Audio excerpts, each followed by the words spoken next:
ನಮಸ್ಕಾರ ವೀಕ್ಷಕರೇ, 30 ನಿಮಿಷ 30 ಸುದ್ದಿಗೆ ಸ್ವಾಗತ. ನಾನು ಚೈತ್ರ ರಾಜ್. ವೀಕ್ಷಕರೇ, ದಿನದಲ್ಲಿ ನಡೆದಂತ ಪ್ರಮುಖ ಸುದ್ದಿಗಳನ್ನ ಇದೀಗ ಒಂದೊಂದೇ ನೋಡ್ತಾ ಹೋಗೋಣ. ಕರ್ನಾಟಕ ಮಳೆರಾಯನ ಅಬ್ಬರಕ್ಕೆ ಅಕ್ಷರಶಃ ತತ್ತರಿಸಿದೆ. 21 ಜಿಲ್ಲೆಗಳಲ್ಲಿ 200 ಕೋಟಿಗೂ ಹೆಚ್ಚು ಹಾನಿಯಾಗಿದೆ. 70 ಮಂದಿ ಪ್ರಾಣ ಬಿಟ್ಟಿದ್ದಾರೆ. 507 ಜಾನುವಾರು ಸಾವನ್ನಪ್ಪಿವೆ. 3559 ಮನೆಗಳು ಸಂಪೂರ್ಣ ಹಾನಿಯಾಗಿದೆ.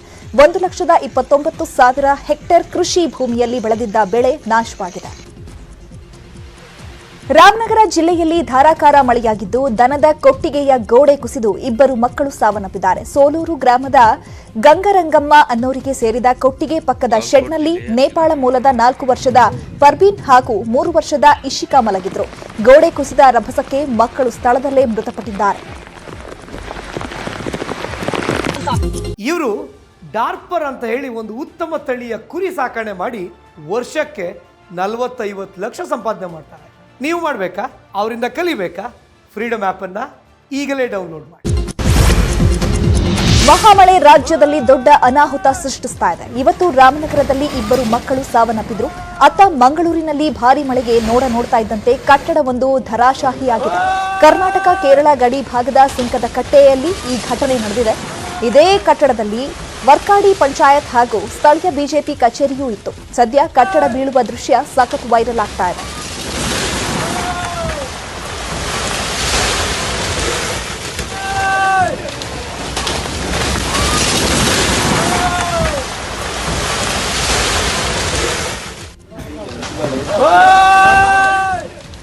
ತೂಫಾನ್ಗೆ ಸಿಲುಕಿ ಮೀನುಗಾರಿಕಾ ಬೋಟ್ ಆಳ ಸಮುದ್ರದಲ್ಲಿ ಮುಳುಗಿದ ಘಟನೆ ಮಂಗಳೂರಲ್ಲಿ ನಡೆದಿದೆ. ಮಂಗಳೂರಿನ ಮೀನುಗಾರಿಕಾ ಬಂದರಿನಿಂದ ಆಳ ಸಮುದ್ರ ಮೀನುಗಾರಿಕೆಗೆ ಬೋಟ್ ತೆರಳಿತ್ತು. ಆದರೆ ಭಾರೀ ಅಲೆಗಳ ಹೊಡೆತಕ್ಕೆ ಸಿಲುಕಿ ಬೋಟ್ ಮುಳುಗಡೆಯಾಗಿದೆ. ಬೋಟ್ನಲ್ಲಿದ್ದ 10 ಮಂದಿ ಮೀನುಗಾರರನ್ನ ರಕ್ಷಿಸಲಾಗಿದೆ.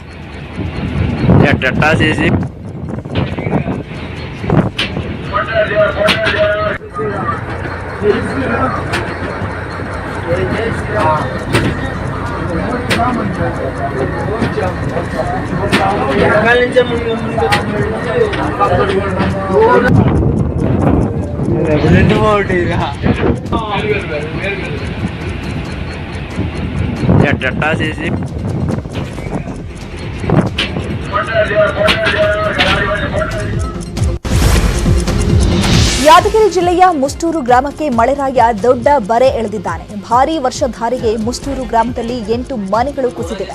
ಅಧಿಕಾರಿಗಳು ಗ್ರಾಮಕ್ಕೆ ಭೇಟಿ ನೀಡಿ ಸೂಕ್ತ ಪರಿಹಾರ ನೀಡಬೇಕು ಅಂತ ಸಂತ್ರಸ್ತರು ಆಗ್ರಹಿಸಿದ್ದಾರೆ. ನಮಗೆ ವಾಸಿಸೋಕೆ ಮನೆಯಿಲ್ಲ, ದಿನ ದೂಡೋದು ಕಷ್ಟವಾಗ್ತಾ ಇದೆ ಅಂತ ಮಲ್ಲಮ್ಮ, ನಿಂಗಮ್ಮ ಹಾಗೂ ಇನ್ನುಳಿದ 6 ಸಂತ್ರಸ್ತರು ಅಳಲನ್ನ ತೋಡಿಕೊಂಡಿದ್ದಾರೆ. ಮನೆ ಬಿದ್ದಾವಲ್ರಿ, ನಮ್ಗೇನು ಕಷ್ಟ ಇಲ್ಲ. ಮಕ್ಕಳ ಕಾಶಿ ಒಳಗಾಗ್ಯಾವ, ಎಲ್ಲಟು ಒಳಗ ಸಾಮಾನು ಏನು ಧಾನ್ಯ ಒಂದು ಹೋಗಿಲ್ಲ, ಧಾನ್ಯ ಒಂದು ಆಗಿಲ್ಲ, ತೋದವ ಅಷ್ಟೇ ಮಾಡ್ಕೊಂತೀವಿ. ಬಗಲಾಗ ಮನ್ಯಾಗ ಹೋಗಿ ಮಕ್ಕಂತೀವಿ ನೋಡಿ. ಮನೆ ಮಾಡಿ ಕೊಡ್ರಿ ಸಾಕು, ನಮ್ಗೆ ಏನು ಬೇಕಾಗಿಲ್ಲ. ನಮ್ಮ ಮನೆ ಆದರೆ ಸಾಕು. ನಾವು ರೊಕ್ಕ ₹100 ತೊಗೊಂಡು ಏನು ಮಾಡಮ್ಮ, ತಲೆಗುಡ್ಕೊಂಡು ಸಾಯಮ್ಮ. ನಮ್ಗೆ ಚಾಟ ಆದರೆ ಮಕ್ಕಳಕ್ಕಾದ್ರೆ ಸಾಕು. ಅಡಿಗೆ ಹೋದ್ರೆ ಚಿಂತಿ, ಮನೆಗೆ ಬಂದರೆ ಚಿಂತಿ. ಮಳೆ ಬಂದರೆ ನೀರು ತೋರ್ಸ್ಕೊಂತ ನೀರು ತಟ ಹಗಲು ಹಾಕಂದು ಅನ್ನ ಉಂಡ್ರಿ, ನೀರು ಸೋರ್ಕೊಂತ ಉಣ್ತೀವಿ. ನೀರು ಎತ್ತಿ ಹಾಕಪಟ್ಟಿಗೆ ಕೈಗಳು ಬಾತುವಾಗ. ನಮ್ಮ ರಾಜ್ಯದಲ್ಲಿ ಬ್ರಿಟಿಷರು ಕಟ್ಟಿದ ಅದೆಷ್ಟೋ ಕಟ್ಟಡ, ಬ್ರಿಡ್ಜ್ಗಳು ಈಗಲೂ ಸುಸ್ಥಿತಿಯಲ್ಲಿವೆ. ಆದರೆ ನಮ್ಮ ಅಧಿಕಾರಿಗಳು ನಿರ್ಮಿಸಿದ ಬ್ರಿಡ್ಜ್ಗಳು 1 ವರ್ಷ ಕೂಡ ಬಾಳಿಕೆ ಬರ್ತಾ ಇಲ್ಲ. ಹೌದು, ಚನ್ನಪಟ್ಟಣ ತಾಲೂಕಿನ ಕೊಂಡಾಪುರದಲ್ಲಿ 1 ವರ್ಷದ ಹಿಂದೆ ಬ್ರಿಡ್ಜ್ ನಿರ್ಮಿಸಲಾಗಿತ್ತು. ನಿರ್ಮಾಣ ಹಂತದಲ್ಲಿಯೇ ಸೇತುವೆಯ ಕಳಪೆ ಕಾಮಗಾರಿ ಬಗ್ಗೆ ಅಪಸ್ವರ ಕೇಳಿಬಂದಿತ್ತು. ಆದರೆ ಇದೀಗ ಆ ಬ್ರಿಡ್ಜ್ ಕೊಚ್ಕೊಂಡು ಹೋಗಿದೆ. ಮಹಾಮಳೆ ಬ್ರಿಡ್ಜ್ನ ಗುಣಮಟ್ಟದ ಅಸಲಿಯತ್ತನ್ನ ಬಿಚ್ಚಿಟ್ಟಿದೆ. ಹೋಗುವಂಥ ಸೇತುವೆ ನಿರ್ಮಾಣ ಆಗಿತ್ತು, ಅದು ಬಿದ್ದಿರೋದು ಬೆಳಗ್ಗೆ ತಿಳಿದು ಬಂದಿತ್ತು.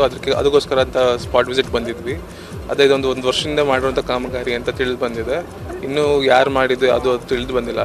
ಇವಾಗ ಸದ್ಯಕ್ಕೆ ಬ್ಯಾರಿಕೇಡ್ ಹಾಕಿ ರೋಡ್ನ ಕ್ಲೋಸ್ ಮಾಡಿದ್ದೀವಿ. ಆಲ್ಟರ್ನೇಟಿವ್ ರೋಡ್ ಹುಣಸನಹಳ್ಳಿ ಮೇಲೆ ಹೋಗುತ್ತೆ, ಪಕ್ಕದಲ್ಲೇ ಒಂದು 2 ಕಿಲೋಮೀಟರ್ಸಲ್ಲಿ. ಆ ರೋಡಲ್ಲಿ ಎಲ್ಲರೂ ಉಪಯೋಗ ಮಾಡ್ಕೋಬೋದು. ಸದ್ಯಕ್ಕೆ ಯಾರು ಈ ರೋಡಲ್ಲಿ ಓಡಾಡಬಾರ್ದು ಅಂತ ಹೇಳಿ ಕಾಮಗಾರಿ ಸ್ಟಾರ್ಟ್ ಆಗಿ 1 ಇಯರ್ ಆಗಿದೆ. ಸುಮಾರು ಇದು ವೆಚ್ಚ 36 ಲಕ್ಷಕ್ಕೆ ಟೆಂಡರ್ ಆಗಿರೋಂಥದ್ದು. ಇದು ಉಪಗುತ್ತಿಗೆ ತಗೊಂಡಿರುವಂಥವ್ರು ಸ್ಥಳೀಕರಾದಂಥ ಶ್ರೀಧರ್ KP ಅಂತವರು. ಇದು ಆಲ್ರೆಡಿ ಹಿಂದೆ ಕೂಡ ದೂರು ಕೊಟ್ಟಿದ್ವಿ ಕಳಪೆ ಕಾಮಗಾರಿ ಎಂದು.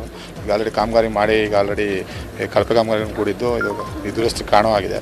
ಇದ್ರ ಬಗ್ಗೆ ಸೂಕ್ತ ಕ್ರಮ ಕೈಗೊಂಡು ಈಗ ಅದನ್ನು ಇದು ಮಾಡಬೇಕು ಅಂತೇಳಿ. ಆಲ್ರೆಡಿ ಈಗ ಮಳೆ ಬಂದು ಎಲ್ಲ ಈಗ ಜಾಸ್ತಿ ನೀರು ಫೋರ್ಸ್ ಜಾಸ್ತಿ ಆಗಿ ಕುಸಿದಿದೆ, ಸೇತುವೆ ಕುಸಿದಿದೆ. ಈಗ ಇಲ್ಲಿಂದ ಸಂಪರ್ಕ ಕಡಿತಗೊಂಡಿರೋದ್ರಿಂದ ಈಗ ಹುಣಸಳ್ಳಿ ಬಳಸ್ಕೊಂಡು ಸುಮಾರು ಅರ್ಧ ಕಿಲೋಮೀಟ್ರಲ್ಲಿ ಹೋಗುವಂಥ ರಸ್ತೆ ಇದ್ದಂಥದ್ದು ಈಗ 5 ರಿಂದ 6 ಗೃಹ ಮಂತ್ರಿ ಆರಗ ಜ್ಞಾನೇಂದ್ರ ಕ್ಷೇತ್ರದಲ್ಲಿ ಮೃತದೇಹವನ್ನ ಸ್ಮಶಾನಕ್ಕೆ ಸಾಗಿಸೋಕೆ ರಸ್ತೆಯೇ ಇಲ್ಲ. ಆದ್ದರಿಂದ ಶವವನ್ನ ನೀರಿನಲ್ಲೇ ಹೊತ್ತು ಸಾಗಬೇಕು. ಹೌದು, ಶಿವಮೊಗ್ಗ ಜಿಲ್ಲೆಯ ತೀರ್ಥಹಳ್ಳಿ ತಾಲೂಕಿನ ಕೋಡ್ಲು ಗ್ರಾಮದ ತಮ್ಮಯ್ಯ ಗೌಡ ಸಾವನ್ನಪ್ಪಿದ್ರು. ಅವರ ಶವವನ್ನ ಗ್ರಾಮಸ್ಥರು ನೀರಿನಲ್ಲಿಯೇ ಹೊತ್ಕೊಂಡು ಹೋಗಿ ಸ್ಮಶಾನ ತಲುಪಿ ಅಂತ್ಯ ಸಂಸ್ಕಾರ ನಡೆಸಿದ್ದಾರೆ. ಪ್ರತಿ ಮಳೆಗಾಲದಲ್ಲಿ ಸ್ಮಶಾನದ ರಸ್ತೆ ಜಲಾವೃತವಾಗ್ತಾ ಇದೆ. ಹೀಗಾಗಿ ಶವಗಳನ್ನ ಸ್ಮಶಾನಕ್ಕೆ ಸಾಗಿಸೋದೇ ಸವಾಲಿನ ಕೆಲಸವಾಗ್ತಾ ಇದೆ ಅಂತ ಗ್ರಾಮಸ್ಥರು ಆರೋಪಿಸಿದ್ದಾರೆ.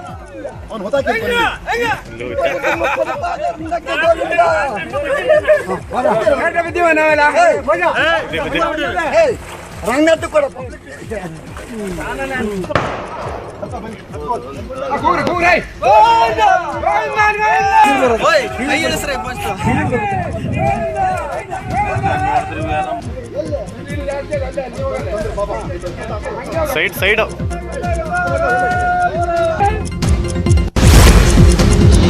ಚಿಕ್ಕಮಗಳೂರಿನಲ್ಲಿ ಮಳೆ ಅವಾಂತರ ಮುಂದುವರೆದಿದೆ. ಮಳೆಯಿಂದ ಪ್ರಮುಖ ಬೆಳೆಗಳು ಮಣ್ಣು ಪಾಲಾಗಿದೆ.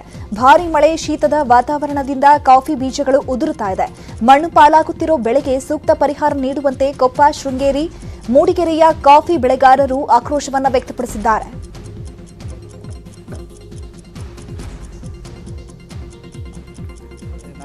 ನೀವು ಬಾಡಿಗೆ ಮನೆಗೆ ಎಷ್ಟು ದಿವಸ ನಾವು ದುಡ್ಡು ಬಾಡಿಗೆ ಅಮೌಂಟನ್ನು ಹಾಕ್ತೀವಿ ಅಂದರು ಇಲ್ಲಿ ತನಕ ಯಾವುದೂ ಮಾಡಲಿಲ್ಲ. ಅಧಿಕಾರಿಗಳ DC ಆಫೀಸಿಗೆ, ನಾವು ತಾಲೂಕು ಕಚೇರಿಗಳಿಗೆ, ರಾಜಕಾರಣಿಗಳ ಮನೆಗಳಿಗೆ ನಾವು ಹೋಗಿ ಸುಸ್ತಾಗ್ಬಿಟ್ಟಿದ್ದೀವಿ ಸರ್. ಇಲ್ಲಿ ತನಕ ಬರೀ ಆಶ್ವಾಸನೆ ಕೊಡ್ತಾರೆ, ನಾಡಿದ್ದು ಮಾಡಿಕೊಡ್ತೀವಿ ಅಂತೇಳಿ ಹೇಳೋದು ಬಿಟ್ಟರೆ ಇಲ್ಲಿ ತನಕ ಯಾವುದು ನಮಗೆ ಮಾಡಿಕೊಡ್ಲಿಲ್ಲ.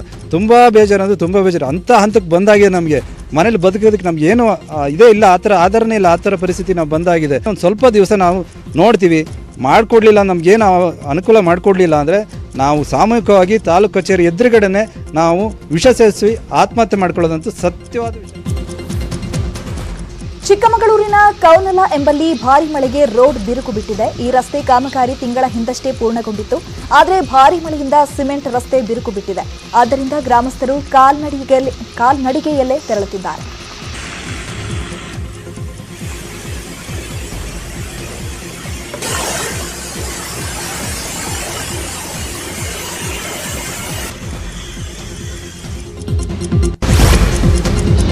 ಮಳೆರಾಯ ಅನ್ನದಾತನಿಗೆ ಬರೆ ಎಳೆದಿದ್ದಾನೆ. ಗದಗ ಜಿಲ್ಲೆಯ ಸೋಗಿಪಾಳದಲ್ಲಿ ಗೋವಿನ ಜೋಳದ ಬೆಳೆ ಜಲಾವೃತವಾಗಿದೆ.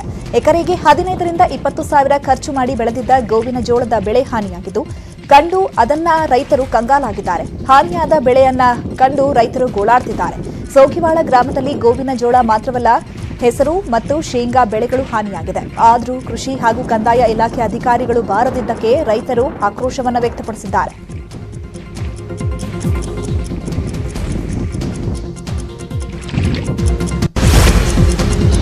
ಕೆಆರ್ಎಸ್ ಡ್ಯಾಂಗೆ ರಾಜಮಾತೆ ಪ್ರಮೋದಾದೇವಿ ಭೇಟಿ ನೀಡಿದ್ದಾರೆ. ಜಲಾಶಯ ಭರ್ತಿಯಾದ ಹಿನ್ನೆಲೆ ಪ್ರಮೋದಾದೇವಿಯವರು ಕೆಆರ್ಎಸ್ ಡ್ಯಾಂಗೆ ಭೇಟಿ ನೀಡಿ ಪರಿಶೀಲಿಸಿದರು. ಜಲಾಶಯ ಭರ್ತಿ ಆಗಿದ್ದರಿಂದ ನೋಡಲು ಆಗಮಿಸಿದ್ದೇನೆ. ಇಲ್ಲಿಂದ ವಾಪಸ್ ಹೋಗಲು ಮನಸ್ಸಾಗ್ತಿಲ್ಲ. ಅತಿವೃಷ್ಟಿಯಿಂದ ಯಾರಿಗೂ ತೊಂದರೆ ಆಗದೇ ಇರಲಿ ಅಂತ ಪ್ರಾರ್ಥಿಸುತ್ತೇನೆ ಅಂತ ಹೇಳಿದರು.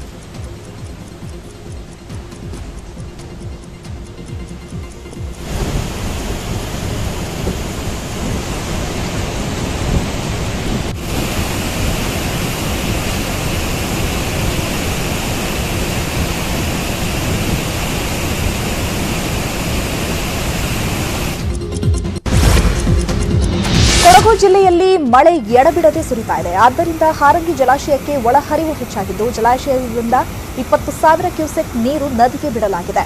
ಜಲಾಶಯ ಮುಂಭಾಗದ ಸೇತುವೆ ಮುಳುಗಡೆಯಾಗಿದ್ದು ನದಿ ಪಾತ್ರದ ಜನರಲ್ಲಿ ಆತಂಕದ ವಾತಾವರಣ ನಿರ್ಮಾಣವಾಗಿದೆ.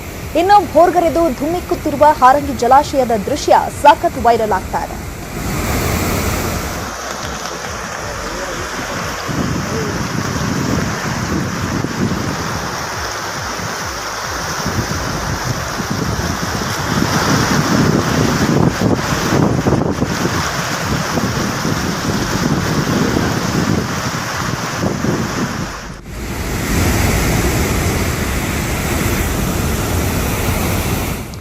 ಪ್ರಸಿದ್ಧ ಪ್ರವಾಸಿ ತಾಣ ಭಾರತದ ನಯಾಗರ ಎಂದು ಕರೆಯುವ ಹನೂರು ತಾಲೂಕಿನ ಹೊಗೇನಕಲ್ ಜಲಪಾತ ಮಳೆಯ ಆರ್ಭಟಕ್ಕೆ ಹರಿಯುತ್ತಿರುವ ನೀರಿನ ಪ್ರಮಾಣಕ್ಕೆ ಕಣ್ಮರೆಯಾಗಿದೆ.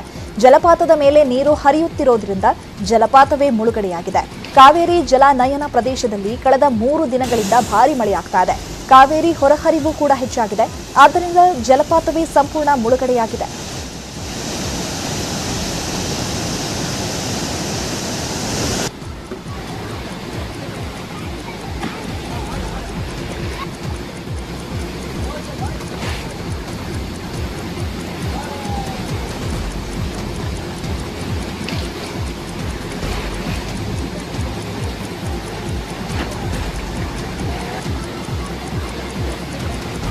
ಸತತವಾಗಿ ಸುರಿಯುತ್ತಿರುವ ಮಳೆಯಿಂದ ತುಮಕೂರಿನ ಕುಣಿಗಲ್ ಕೆರೆ ಭರ್ತಿಯಾಗಿದೆ. ಕೆರೆ ಕೋಡಿ ಬಿದ್ದು ಹರಿಯುತ್ತಿರುವ ನೀರನ್ನ ನೋಡುವುದಕ್ಕೆ ಜನಸಾಗರವೇ ಹರಿದು ಬರ್ತಾ ಇದೆ. ಮೈತುಂಬಿ ಹರಿಯುತ್ತಿರುವ ಕುಣಿಗಲ್ ಕೆರೆಯ ವಿಹಂಗಮ ನೋಟ ಡ್ರೋನ್ ಕ್ಯಾಮೆರಾದಲ್ಲಿ ಸೆರೆಯಾಗಿದೆ.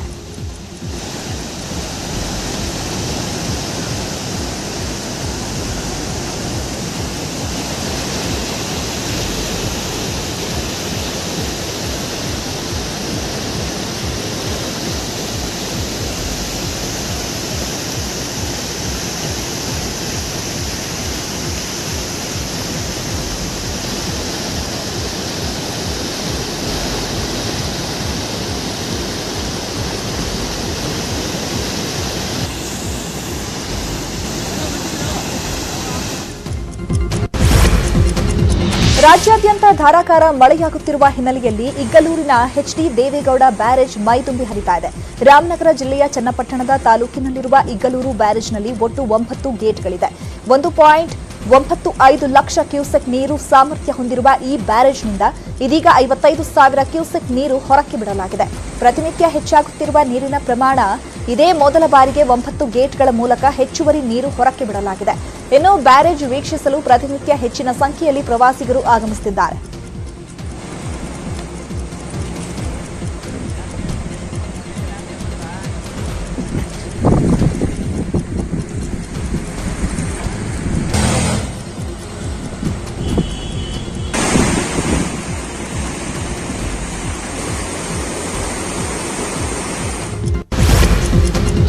ವಿಶ್ವವಿಖ್ಯಾತ ನಂದಿಗಿರಿಧಾಮಕ್ಕೆ ಪ್ರವಾಸಿಗರ ದಂಡು ಹರಿದು ಬರ್ತಾ ಇದೆ. ವೀಕೆಂಡ್ನಲ್ಲಿ ಗಿರಿಯ ಮುಂಜಾನೆಯ ಸೊಬಗು ಸವಿಯಲು ಪ್ರವಾಸಿಗರು ಆಗಮಿಸಿದ್ರು.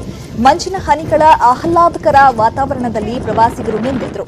ಆದರೆ ಯಾವ ಪರಿ ಮಂಜು ಮುಸುಕಿತ್ತು ಅಂದ್ರೆ ಸೂರ್ಯೋದಯವೇ ಕಾಣಿಸಲಿಲ್ಲ.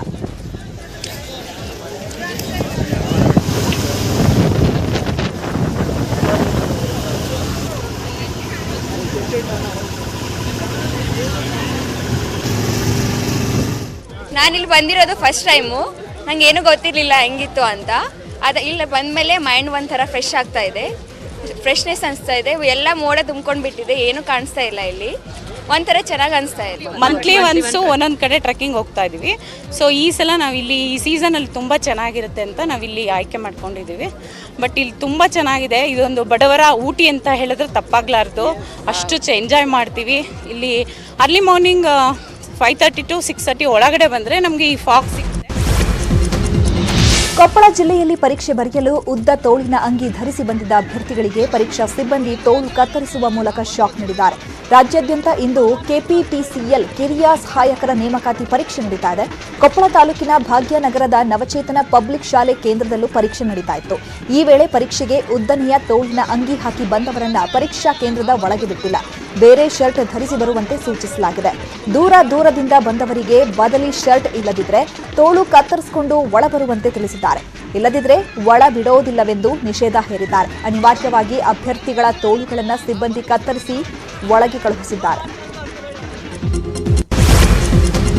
ಬಾಗಲಕೋಟೆಯಲ್ಲಿ ಕೆಪಿಟಿಸಿಎಲ್ ಕಿರಿಯ ಸಹಾಯಕ ಹುದ್ದೆಗಳಿಗೆ ನೇಮಕಾತಿಗೆ ಪರೀಕ್ಷೆ ಇತ್ತು. ಆದರೆ ಪರೀಕ್ಷಾ ಕೇಂದ್ರದ ಕೊಠಡಿಗಳ ಬೀಗದ ಕೀ ಇಲ್ಲದೆ ವಿದ್ಯಾರ್ಥಿಗಳು ಪರದಾಡಿದರು.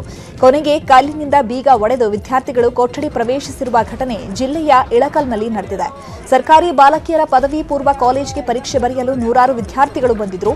ಆದರೆ ಸಿಬ್ಬಂದಿ ಪರೀಕ್ಷೆ ಕೊಠಡಿಗಳ ಬೀಗದ ಕೀಯನ್ನ ಕಳ್ಕೊಂಡಿದ್ರಂತೆ. ಇದರಿಂದ ಆಕ್ರೋಶಗೊಂಡ ಸ್ಥಳೀಯರು ಹಾಗೂ ಪಾಲಕರು ಕಲ್ಲಿನಿಂದ ಜಜ್ಜಿ ಬೀಗ ಒಡೆದು ಒಳ ಹೋಗಿದ್ದಾರೆ.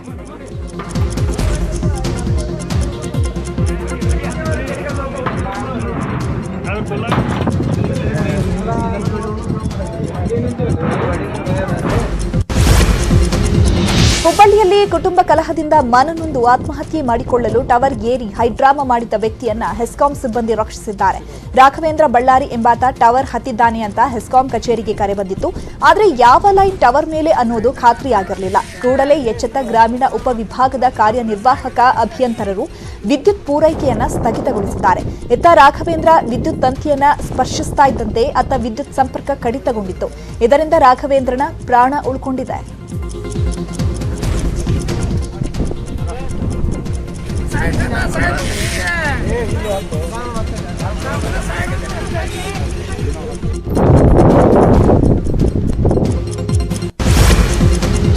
ಹುಬ್ಬಳ್ಳಿ ಹೊರವಲಯದ ಪುಣೆ ಬೆಂಗಳೂರು ರಸ್ತೆಯಲ್ಲಿ ಭೀಕರ ಅಪಘಾತ ಸಂಭವಿಸಿ ಒಂದೇ ಕುಟುಂಬದ 3 ಸಾವನ್ನಪ್ಪಿದ್ದಾರೆ. ಬೆಂಗಳೂರಿನಿಂದ ಹುಬ್ಬಳ್ಳಿಗೆ ಬರ್ತಿದ್ದ ಕಾರು ಚಾಲಕನ ನಿಯಂತ್ರಣ ತಪ್ಪಿ ದರ್ಗಾಗೆ ಗುದ್ದಿದೆ. ಪರಿಣಾಮ ಕಾರಿನಲ್ಲಿದ್ದ 3 ಸ್ಥಳದಲ್ಲೇ ಕೊನೆಯುಸಿರೆಳೆದಿದ್ದಾರೆ. ಬೆಂಗಳೂರಿನಲ್ಲಿ ಸಂಬಂಧಿಕರ ಗೃಹ ಪ್ರವೇಶ ಮುಗಿಸಿ ಹುಬ್ಬಳ್ಳಿಗೆ ವಾಪಸ್ಸಾಗ್ತಿರುವಂತಹ ಸಂದರ್ಭದಲ್ಲಿ ಈ ಅವಘಡ ಸಂಭವಿಸಿದೆ. ಚಾಮರಾಜಪೇಟೆ ಈದ್ಗಾ ಮೈದಾನ ವಿವಾದ ಬಹುತೇಕ ಅಂತ್ಯವಾಗೋ ಸಾಧ್ಯತೆ ಇದೆ. ಮೈದಾನ ಕಂದಾಯ ಇಲಾಖೆಗೆ ಸೇರಿದ್ದು ಅಂತ ಬಿಬಿಎಂಪಿ ಆದೇಶ ಹೊರಡಿಸ್ತಾ ಇದ್ದಂತೆ ಚಾಮರಾಜಪೇಟೆ ನಾಗರಿಕ ಒಕ್ಕೂಟ ವೇದಿಕೆ ಸಿಹಿ ಹಂಚಿ ಸಂಭ್ರಮಾಚರಣೆ ನಡೆಸಿತು. ಬಳಿಕ ಚಾಮರಾಜಪೇಟೆ ನಾಗರಿಕ ಒಕ್ಕೂಟ ವೇದಿಕೆ ಅಧ್ಯಕ್ಷ ರಾಮೇಗೌಡ ನ್ಯೂಸ್ 18ಗೆ ರಿಯಾಕ್ಟ್ ಮಾಡಿದ್ರು. ತಮ್ಮ ಖುಷಿಯನ್ನ ಹಂಚಿಕೊಂಡ್ರು. ಸೇರಿ ಒಗ್ಗಟ್ಟಿನಿಂದ ತೀರ್ಮಾನ ತೆಗೆದುಕೊಂಡು ಇದು ಮಾಡ್ತಾ ಇದ್ದೀವಿ. ಇವತ್ತು ವಕ್ಫ್ ಬೋರ್ಡ್ ಚೇರ್ಮನ್ ಏನು ಹೇಳಿದ್ದಾರೆ, ನೀವು ಹೇಳಿರೋದಕ್ಕೆ ನಾವು ಅದಕ್ಕೆ ಸವಾಲಾಗ್ತಾ ಇದ್ದೀವಿ. ನಾವು ಕಾನೂನುಬದ್ಧವಾಗಿ ಹೋರಾಟ ಮಾಡ್ತೀವಿ. ಇದು ಎಲ್ಲಿವರೆಗೂ ಹೋದ್ರೂ ಚಿಂತೆ ಇಲ್ಲ. ಸರ್ಕಾರ ಒಂದು ಕಡೆ ಇದ್ದರೆ ನಾವು ಇಂಪ್ಲೀಡ್ ಆಗ್ತೀವಿ. ವೇದಿಕೆಯಿಂದನೂ ಹೋರಾಟ ಮಾಡ್ತೀವಿ. ಸಾಕಷ್ಟು ನಮ್ಮ ಹತ್ರ ದಾಖಲಾತಿಗಳು ಇರೋದು. ಗಣಪತಿ ಇರ್ಬೋದು, ಧ್ವಜಾರೋಹಣ ಮಾಡಬೇಕು ಅಂತ ಅಂದ್ಬಿಟ್ಟು ಬಹಳನೇ ಒಂದು ಮಹಾತಾಯಿ ಬಲಿದಾನ ಕೂಡ ಆಗಿದ್ದಾರೆ. ಇವತ್ತು ಜಯ ಬಂದಿದೆ. ಸತ್ಯಮೇವ ಜಯತೆ, ಅದಂತೂ ಸತ್ಯ. ಧರ್ಮೋ ರಕ್ಷಿತ ವಿಜಯೀ ಭವ. ಈ 3 ಯಾಕೆ ಹೇಳಲಿಕ್ಕೆ ಇಷ್ಟಪಡ್ತೀನಿ ಅಂದ್ರೆ, ಚಾಮರಾಜಪೇಟೆ ನಾಗರಿಕ ಒಕ್ಕೂಟ ಎಷ್ಟು ಹೋರಾಟ ಮಾಡಿದೆ ಅಂದ್ರೆ ಇದಕ್ಕೋಸ್ಕರ ಇಡೀ ಚಾಮರಾಜಪೇಟೆ ಜನತೆಗೆ ನಾನು ಚಿರುಣಿಯಾಗಿದ್ದೇನೆ. ನಾನೇ ಅಲ್ಲ, ಚಾಮರಾಜಪೇಟೆ ಈದ್ಗಾ ಮೈದಾನ ಸರ್ಕಾರದ ಆಸ್ತಿ ಎಂದು ಘೋಷಿಸಿದ್ದಕ್ಕೆ ವಕ್ಫ್ ಬೋರ್ಡ್ ಅಧ್ಯಕ್ಷ ಶಫಿ ಸಯೀದಿ ಕಿಡಿಕಾರಿದ್ದಾರೆ. ಸುಪ್ರೀಂ ಕೋರ್ಟ್ 1955ರಲ್ಲೇ ಮೈದಾನ ವಕ್ಫ್ ಬೋರ್ಡ್ನದ್ದು ಅಂತ ತೀರ್ಪು ಕೊಟ್ಟಿದೆ. ಈಗ ಬಿಬಿಎಂಪಿ ನ್ಯಾಯಾಂಗ ನಿಂದನೆ ಮಾಡಿದೆ ಅಂತ ಆರೋಪಿಸಿದರು.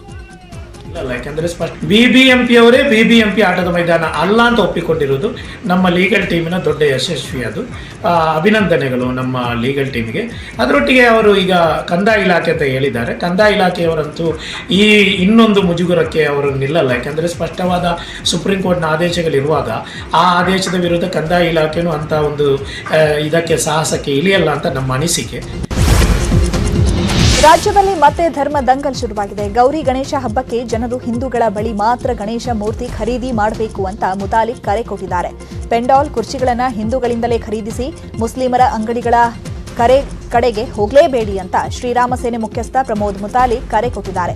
ಅಲ್ಲದೆ ಪಬ್ ಬಾರ್ಗಳಿಗೆ ಇಲ್ಲದ ನಿರ್ಬಂಧ ಗಣೇಶ ಉತ್ಸವಕ್ಕೆ ಯಾಕೆ ಅಂತ ಪ್ರಮೋದ್ ಮುತಾಲಿಕ್ ಪ್ರಶ್ನಿಸಿದ್ದಾರೆ. 100ಕ್ಕೆ 100 ಹೇಳ್ತಾ ಇದ್ದೀನಿ ನಾನು, ಹಿಂದೂಗಳ ಕಡೆನೇ ವ್ಯಾಪಾರ ಮಾಡಿ. ಅಲ್ಲಾ ಒಬ್ಬನೇ ದೇವರು ಅಂತನ್ನುವಂಥವ್ರು ನಮ್ಮ ದೇವರಿಗೆ ನೀವು ಪೂಜೆ ಮಾಡೋದು, ನಮ್ಮ ದೇವರಿಗೆ ಗೌರವ ಕೊಡೋದಿಲ್ಲ, ನಮ್ಮ ಮೆರವಣಿಗೆ ಕಲಿಸಿದರೆ ನಮಗೆ ನೀವು ತೊಂದರೆ ಕೊಡ್ತಾ ಇರುವಂಥವ್ರು ಇವತ್ತು ನಮ್ಮ ಕ್ಷುಲ್ಲಕ ಕಾರಣಕ್ಕೆ ಆರ್ಎಸ್ಎಸ್ ಪ್ರಮುಖನಿಗೆ ಮುಸ್ಲಿಂ ಯುವಕರು ಚಾಕು ಹಾಕಿದ್ದಾರೆ. ಕೋಲಾರ ಜಿಲ್ಲೆಯ ಮಾಲೂರು ಪಟ್ಟಣದ ಮಾರಿಕಾಂಬ ರಸ್ತೆಯಲ್ಲಿ ವೆಂಕಟೇಶ್ವರ ದೇಗುಲದ ಬಳಿ ಘಟನೆ ನಡೆದಿದೆ. ಕ್ಷುಲ್ಲಕ ಕಾರಣಕ್ಕೆ ಗಲಾಟೆ ನಡೆದಿದ್ದು, ಗಲಾಟೆ ಬಿಡಿಸಲು ಹೋದ ರವಿ ಚಾಕು ಇರಿಯಲಾಗಿದೆ. ರವಿಗೆ ಮದ್ಯದ ಅಮಲಿನಲ್ಲಿ ಮುಸ್ಲಿಂ ಯುವಕರಿಬ್ಬರು ಚಾಕುವಿನಿಂದ ಇರಿದಿದ್ದಾರೆ. ಒಬ್ಬ ಆರೋಪಿ ಸೈಯದ್ ವಸೀಂನನ್ನ ಸೆರೆ ಹಿಡಿಯಲಾಗಿದ್ದು, ಮತ್ತೊಬ್ಬನಿಗಾಗಿ ಪೊಲೀಸರು ಶೋಧ ಕಾರ್ಯ ಮುಂದುವರೆಸಿದ್ದಾರೆ. ಸುದ್ದಿ ತಿಳಿತಾ ಇದ್ದಂತೆ ಮಾಲೂರು ಸರ್ಕಾರಿ ಆಸ್ಪತ್ರೆಗೆ ಜಿಲ್ಲಾ ಉಸ್ತುವಾರಿ ಸಚಿವ ಮುನಿರತ್ನ, ಸಚಿವ ಬೈರತಿ ಬಸವರಾಜ್, ಸಂಸದ ಮುನಿಸ್ವಾಮಿ ಭೇಟಿ ನೀಡಿದ್ದಾರೆ. ಆರ್ಎಸ್ಎಸ್ ಕಾರ್ಯಕರ್ತ ರವಿ ಆರೋಗ್ಯವನ್ನ ವಿಚಾರಿಸಿದ್ದಾರೆ. ಸಿದ್ದು ಅಮೃತ ಮಹೋತ್ಸವದ ಬಳಿಕ ಡಿಕೆ ಬ್ರದರ್ಸ್ ಅಲರ್ಟ್ ಆಗಿದ್ದು, ಒಂದೇ ಕಲ್ಲಿನಲ್ಲಿ 2 ಹಕ್ಕಿ ಹೊಡೆಯೋದಕ್ಕೆ ಪ್ಲಾನ್ ಮಾಡಿದ್ದಾರೆ. ಸ್ವಾತಂತ್ರ್ಯ ಅಮೃತ ಮಹೋತ್ಸವ ಹೆಸರಿನಲ್ಲಿ ಪಾದಯಾತ್ರೆ ಮಾಡಲು ಸಿದ್ಧತೆ ನಡೆಸುತ್ತಿದ್ದಾರೆ. ಈಗಾಗಲೇ ರಾಜ್ಯದ ವಿವಿಧ ಜಿಲ್ಲೆಗಳಲ್ಲಿ ಪಾದಯಾತ್ರೆ ಶುರುವಾಗಿದ್ದು, ಆಗಸ್ಟ್ 15ರಂದು ಬೆಂಗಳೂರಿನಲ್ಲಿ ಬೃಹತ್ ಪಾದಯಾತ್ರೆ ನಡೆಸೋಕೆ ಡಿಕೆ ಬ್ರದರ್ಸ್ ಮುಂದಾಗಿದ್ದಾರೆ.